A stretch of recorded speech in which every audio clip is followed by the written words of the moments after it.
Bienvenue dans Si Comprendo Débutant, ton podcast bilingue pour apprendre ou réapprendre les bases de l'espagnol.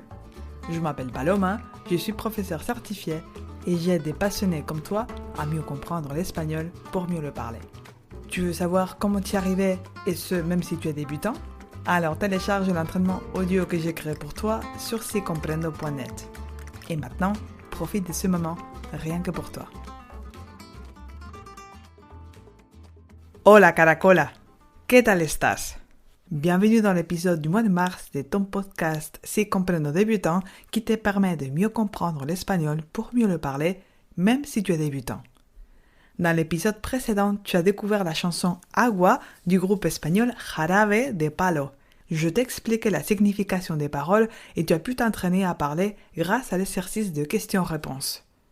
Si tu as écouté la chanson, tu auras vu que c'est une chanson très douce et facile à comprendre une fois que tu connais les vocabulaires de l'amour et l'amitié. Alors, si ce n'est pas encore fait, je t'invite à l'écouter et surtout avant d'écouter cet épisode, parce que maintenant j'ai un défi pour toi.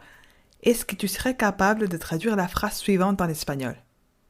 Le garçon écrit une lettre à son ami.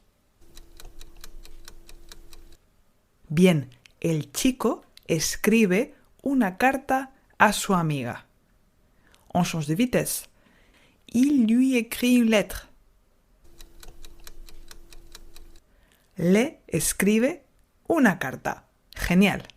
Si tu as répondu facilement à la question, tu peux être fier de ton niveau d'espagnol, mais sinon, tu es ici pour ça, n'est-ce pas?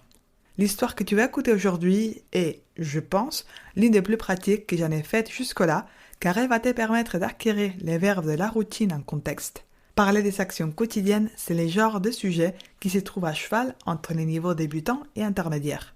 Au fait, pour parler de notre routine, on a besoin d'employer ce qu'on appelle les verbes réfléchis. Mais tu verras que quand tu apprends de façon naturelle et en contexte, les noms n'est pas important. À la fin de cet épisode, tu auras appris 5 verbes réfléchis pour parler de ce que tu fais tous les jours, mais pas que. Tu vas aussi revoir des verbes du quotidien conjugués à la première personne du présent de l'indicatif. En plus, tu apprendras à dire à quelle heure tu fais les actions. Je te rappelle que tu as un épisode sur comment dire l'heure en espagnol, c'est l'épisode 29.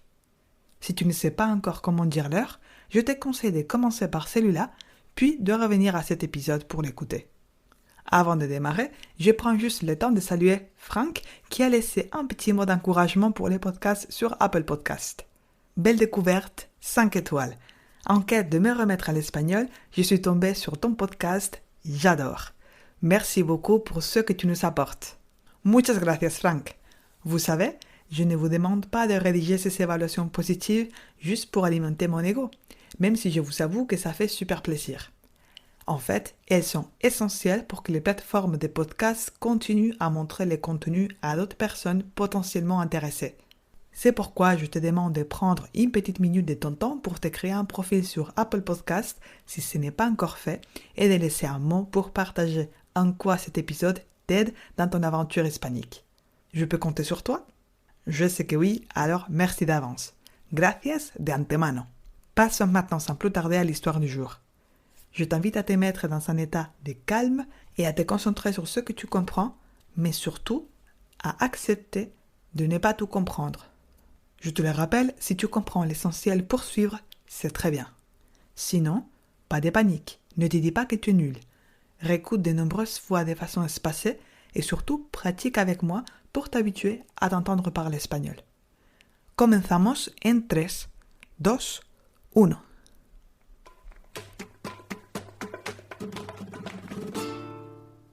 Soy una persona de mañanas.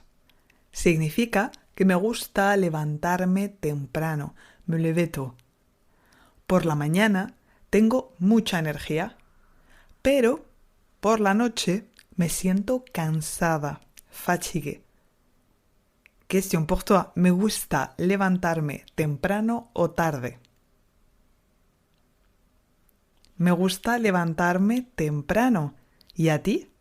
¿Te gusta levantarte temprano? Comment dirais-tu? Je préfère me lever tôt. Prefiero levantarme temprano. Et je préfère me lever tard. Prefiero levantarme tarde. On continue. Cada persona tiene su cronotipo. Hay dos tipos de personas, las alondras, les alouettes, y los búhos, les hiboux. Yo soy alondra porque me gusta madrugar, me lever tôt, y no me gusta acostarme tarde, me coucher tard. En general, me levanto entre las 6 y las 7 de la mañana. Desayuno, je prends mon petit déjeuner, y tomo mi café. Esto es básico. Después, ensuite, me lavo los dientes, je me lave les dents, me visto, je m'habille, y voy al instituto. Je vais au collège, preparo mis clases o trabajo para mi empresa, mon entreprise. Question pour toi. ¿Me levanto a las 8 de la mañana? ¿Sí o no?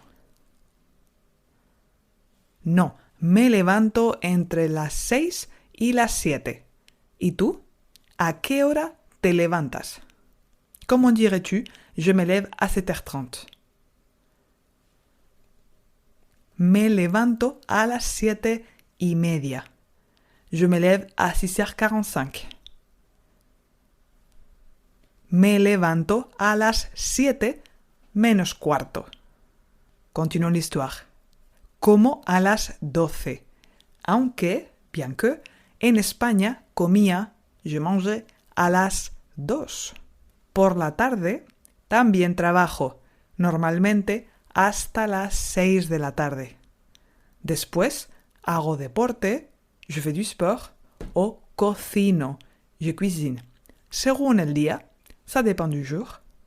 Por la tarde no soy productiva, por eso me gusta desconectar, relajarme y pasar tiempo con mi familia o amigos.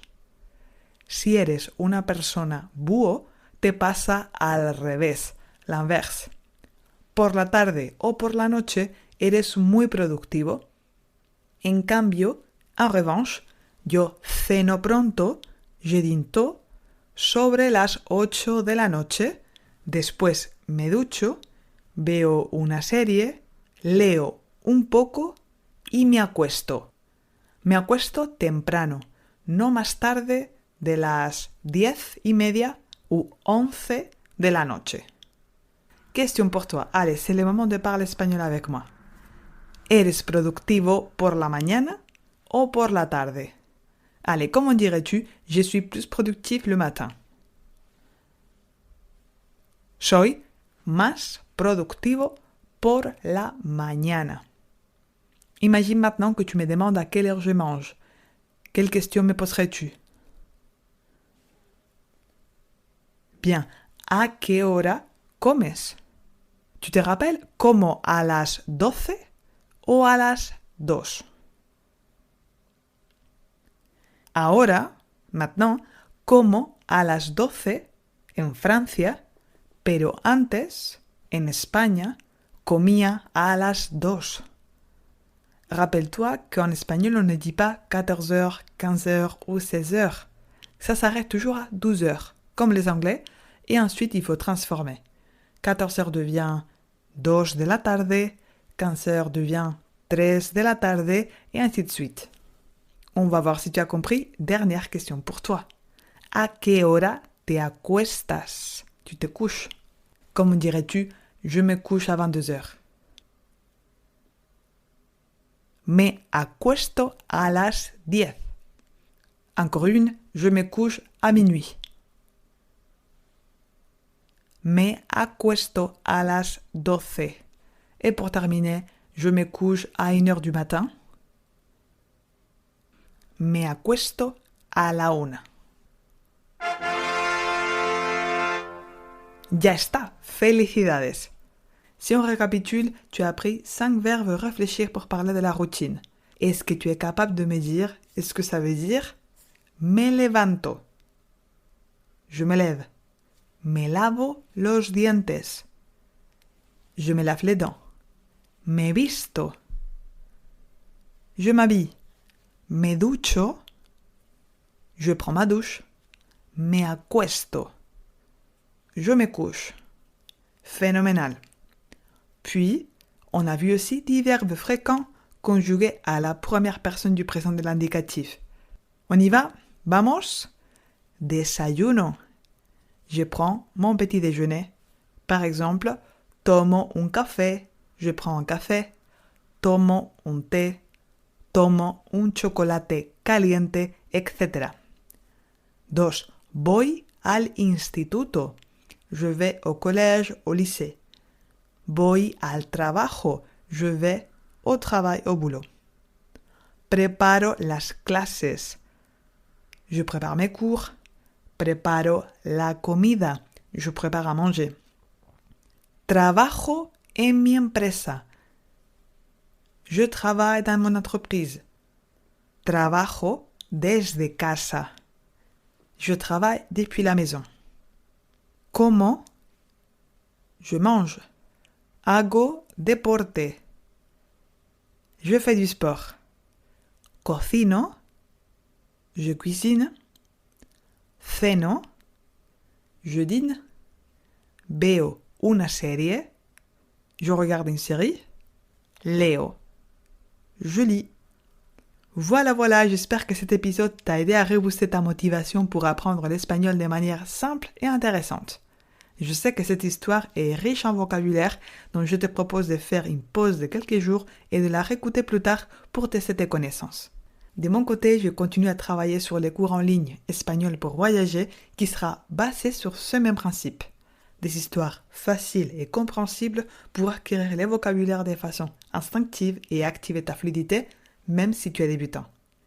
C'est aussi la raison pour laquelle je me lève tôt le matin et je travaille un peu plus le week-end, mais je sais que ça va valoir le coup. Si toi aussi tu as un projet entre les mains, je te souhaite beaucoup de réussite. Comme on dirait Luis Fonsi, pasito a pasito, suave suavecito. On avance doucement mais sûrement. Toi et moi, on se revoit au mois d'avril pour de nouvelles aventures ensoleillées. Y eso es todo. Si ce podcast est utile pour toi, la meilleure façon de le soutenir, c'est de laisser un avis positif sur Apple Podcast et de le partager avec d'autres passionnés de l'espagnol.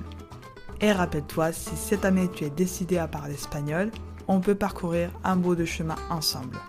Pour en savoir plus sur mes programmes, visite sicomprendo.net. Cuídate y hasta pronto.